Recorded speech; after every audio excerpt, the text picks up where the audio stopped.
At this point, Tamriel Rebuilt barely requires any introduction, but to make sure we got everything covered, let's just say that it's a 2 decades old modding project that adds Morrowind's mainland to the Elder Scrolls III Morrowind. And even though it's about halfway done, the fully playable landmass is already larger in size than the Elder Scrolls IV Oblivion.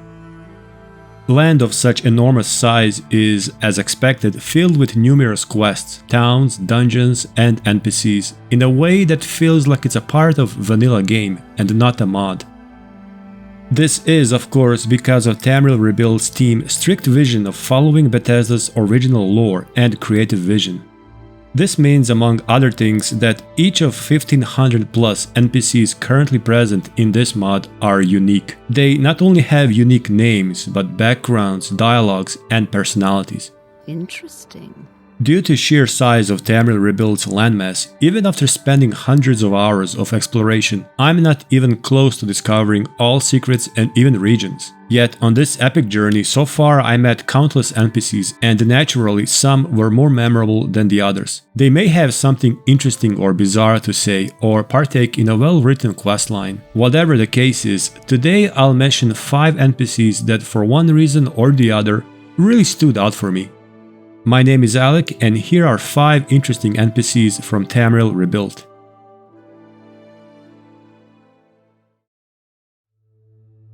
This is Nivalis, a small imperial settlement on the Isle of Altoa in the Sea of Ghosts. If you, for some strange unknown reason, want directions to this place, it's pretty straightforward. Simply go north. Seriously, you can't miss it. It's literally the northernmost settlement on the map, at the tip of the island, forgotten and left on its own. And being so remote, barely anything ever happens there. Well, if by any chance you get lost and end up in this frozen piece of the Empire, make sure to visit Arlo Ajaxus, the Red Dome Templar. Red what?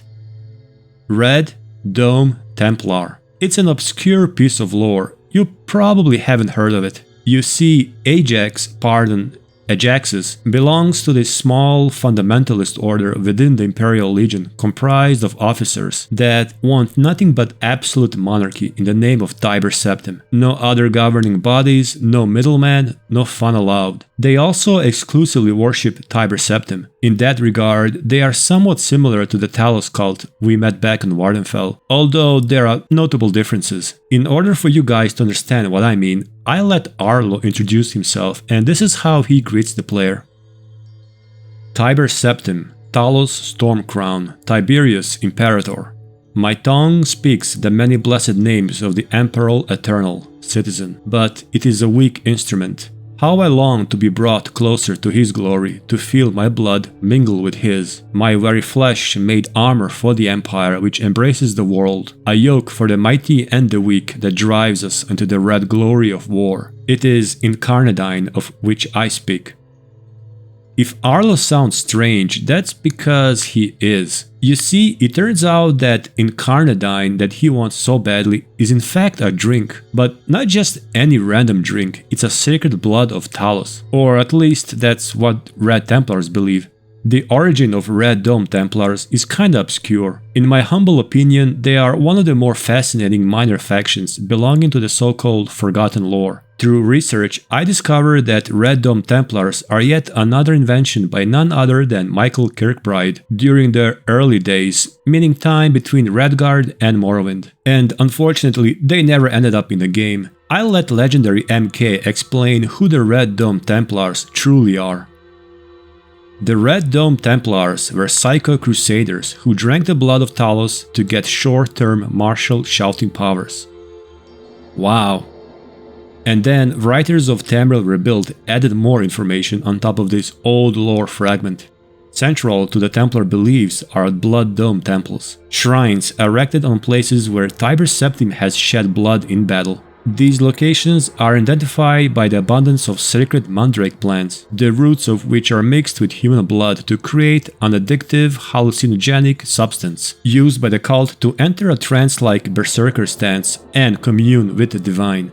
Going back to Arlo, he is sent or exiled to Nivalis due to his drunken and erratic behavior. In other words, he is not quite right in the head. To this frozen wasteland, far from the eyes of the public, it seems that the glory days of the Red Dome Templars, if they even existed, are far gone, and that they are now something of a relic of the past, with their numbers few and far between. Arlo will ask us to retrieve Sacred Drink in Carnadine, which is safely stored in Emberkeep in Firewatch, rewarding us with a really nice Templar battle axe if we succeed. Arlo is also involved in Imperial Legion's questline.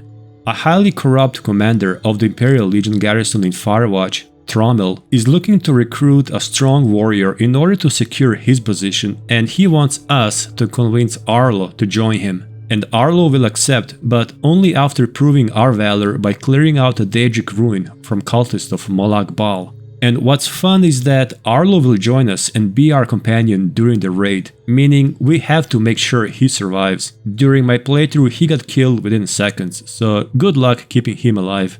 All in all, Arlo's bizarre Kirkbridean speeches and being revived from this really lost fragment of obscure, I guess semi-canonical lore from times before Morrowind made him really interesting and memorable. I kinda hope that Tamriel Rebuilt introduces a whole faction of Red Templars, even if they remain insignificant in the larger scheme of things. Their lore is kinda fascinating and fits Morrowind's overall strangeness, if that makes sense.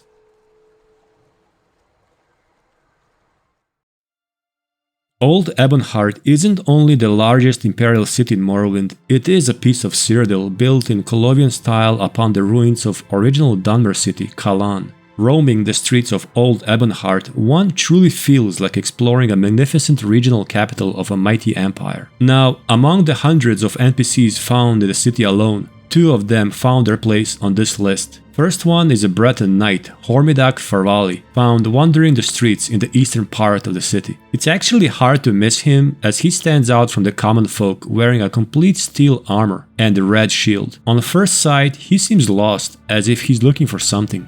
It turns out Hormidak is looking for his horse, Roz. My beloved Roz has been missing for 3 days now. I came to Old Ebonheart following rumors that a grand tourney was to be held here. I arrived on Mournhold's Eve, tired from my journey, only to find that the city didn't even have a proper stables. What they call a tournament here is nothing more than a glorified arena fight, on foot no less. Now, as soon as I read this, I knew I'm in for a fun little quest simply because it's a known fact that there are no horses in Morrowind. It's actually something of an old running joke within the Morrowind community. Back in the ancient days, when game developers used to actively post on the forums, they even explain how horses cannot survive in Morrowind due to 2 main reasons: harsh climate and dark elves finding horses rather tasty. That's right, Dunmer and some would argue actually all elven races particularly love eating horse meat. So the Empire, being highly adaptive, switched to Guars and Silstriders, who are proven to be even more suitable for transportation through Morrowind's rough landscape. Which is why I knew that poor Roz most likely ended up in someone's belly. What I love about Hormidak's quest are all the choices given throughout stages. It's a short but fun slice-of-life storyline, displaying a clash of cultures. We have and I hate to say that, a sort of a clueless Breton knight, a stranger in a strange land, expecting some Western-style grand tourney, glory and honor, and finding nothing but misery and misfortune among the Dark Elves, and all that while being in the most imperial place in Morrowind. To actually find Hormidak's horse, or what's left out of her, we must go to Unessa Sadrati, a Dunmer herder running the Guar stables outside the main gate. Hormidak rightfully suspects Unessa of knowing more than she initially claims, since she was in charge of taking care of the horse during the night of disappearance. With high enough disposition, Unessa will finally admit selling the horse to a couple of Ashlander scouts who were, of course, interested in eating the poor animal. We can search for their camp not very far from the city, east of the village of Dondril, and upon arriving, unfortunately, we will discover that 2 elves already have eaten the beast. However, Ashlanders will be apologetic and offer a bow and arrows to Hormidak in consolation. It turns out that they were also tricked by Unessa, thinking that she bought the horse from the Breton and offered to buy it from her. So in their mind, they did nothing wrong and will ask player not to reveal their location, fearing the knight's revenge. At this point, we have an option. We can simply lie and tell Hormidak that Roz ran away only to be eaten by wild animals. We can also spare Unessa by putting all blame on the Ashlanders, or simply tell it as it is, that Unessa sold the horse to Ashlanders and that all three are responsible for Roz's death. In my playthrough, being a lawful good character, I decided to choose the third option, which not surprisingly sent Breton on a killing spree. He immediately ran to the Guar stables and attacked Unessa, killing her soon after. Then will Hormidak ask for a location of Ashlander scouts, and player can again choose what to do next. I think what made Hormidak so memorable to me is that slightly comedic and simultaneously tragic story. A typical fish out of water plot of a classic knight seeking glory and honor, but instead finding himself entangled in an alien Dunmer society. And his questline, although minor, offers numerous twists and options for role-playing purposes. It's really fun seeing him upset, running around and threatening people. I guess I never found Bretons in Morrowind that serious and threatening. Hormidak is in a way a caricature of a knight, speaking of his horse in a romantic way, traveling from afar only to discover that old Ebonheart doesn't even have a tourney, implying his naivety or obliviousness. At the end, feeling defeated even after easily taking down both Ashlanders, thus completing the revenge, Hormidak will give us both his weapon and the shield. Could this mean that Breton is resigning? And just how in the case of Arlo Ajaxus, writers revived an old, nearly forgotten piece of lore, I feel that here they also played around in a sort of a meta way with a running gag of horses not being present in Morrowind.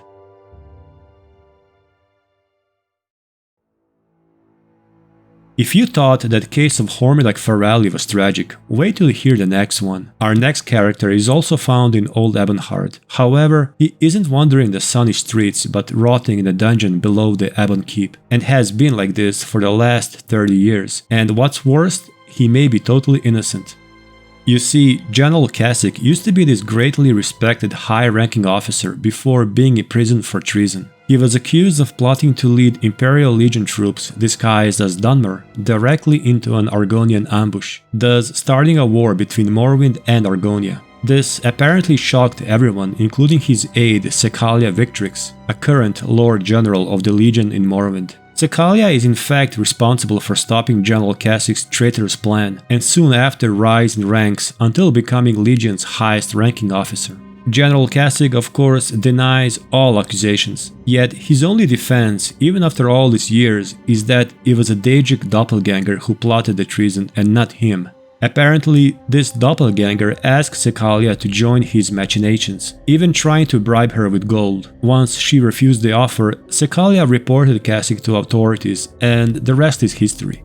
30 years later, Kasic still lies in a dark dungeon and player is tasked to decide his destiny. In a quest, Belated Justice, which is a part of an Imperial Legion's questline, player is given absolute freedom regarding General Kasic's fate. Everyone is apparently so tired of Kasic that no one even cares anymore if he lives or dies. Player can even murder him right on the spot and quest would be considered completed. But through some investigation, player can also prove his innocence. Of course, this is a more difficult but ultimately more rewarding path, since I'm not doing a deep dive into the quest itself, which requires a lot of detective work and talking to witnesses, including of course Lord General Secalia and Kasic's wife Nerasa Veran. I'll just say right away that General Kasic's true story is purposely left ambiguous by the developers. In other words, it's on us to decide whether he is innocent or guilty. I will, however, only mention that through investigation we uncover more about General Kasic's past. The key moment is finding about his Argonian mistress, Dish Ja, who disappeared soon after his arrest.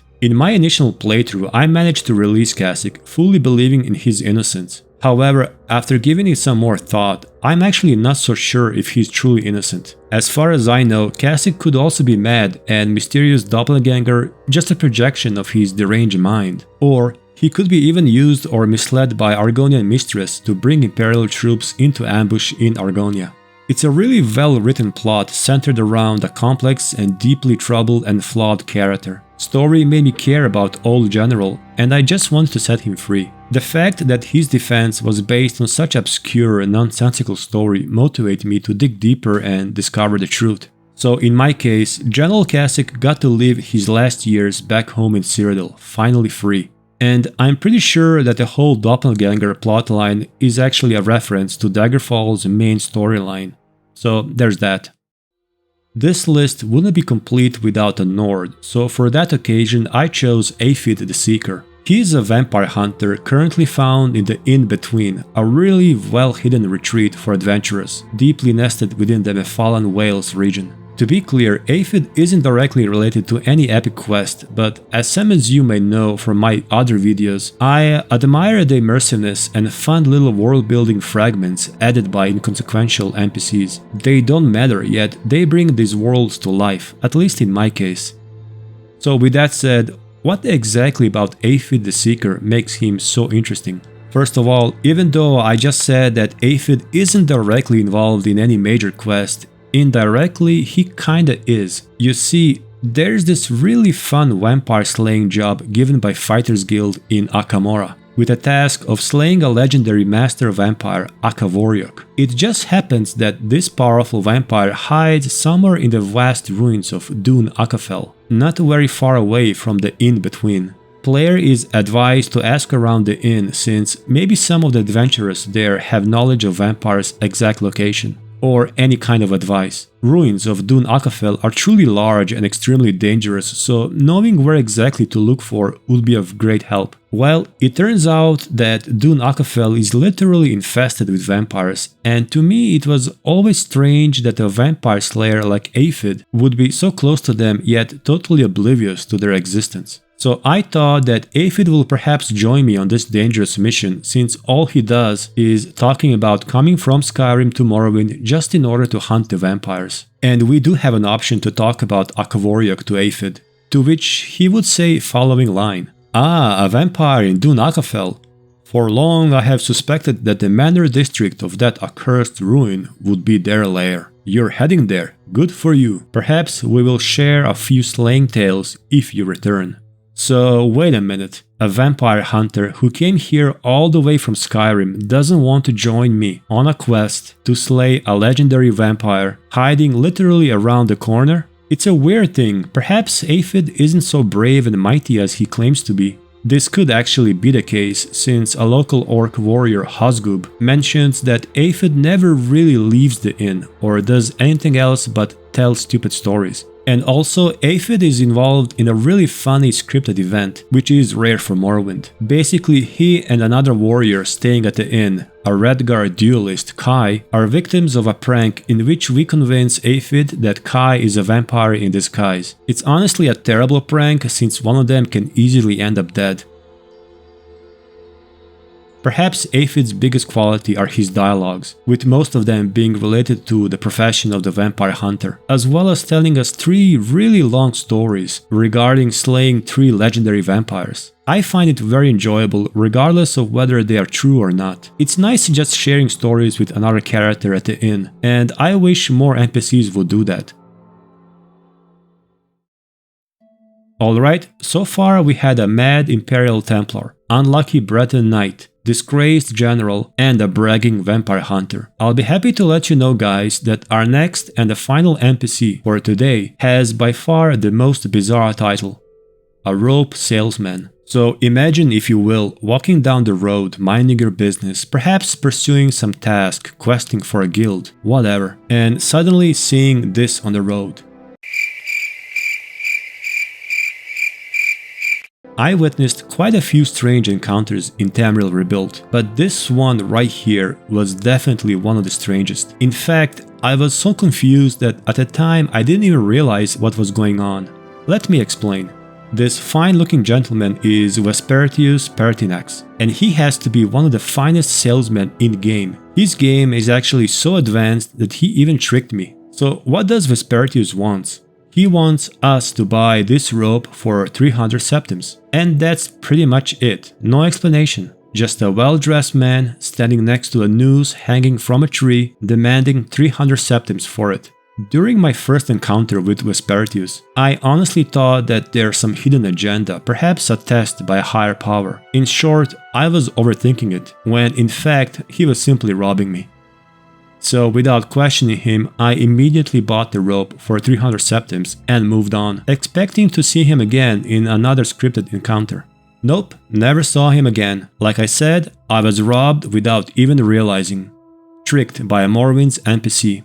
Not my proudest moment, but for sure a memorable one, and for that reason it's on today's list. Oh, and if you question Vespertius, it becomes more clear that he's really just a very creative bandit / philosopher. I mean, listen to his explanation. You do need to buy the rope, you just don't know it yet. Allow me to explain. The owner of a property gets to dictate what is done with said property, correct? Presently, I'm the owner of this rope, and I have the queer notion of putting that noose around your neck and hoisting you up to hang from that tree. Now, if you were the owner of the rope, you could decide that it shouldn't be used in such a way. Also, if we decide to walk away, he will immediately attack. I was always a fan of creative robbers, creepy but charming criminals elevating their profession into an art form. And Morrowind has quite a few of them. And with that, we finished our first list of 5 memorable NPCs from Tamriel Rebuilt. There could be more if there's an interest, of course. I hope you guys enjoyed the video. If you like the content, please subscribe and support the channel in that way. Thank you for watching and see you soon.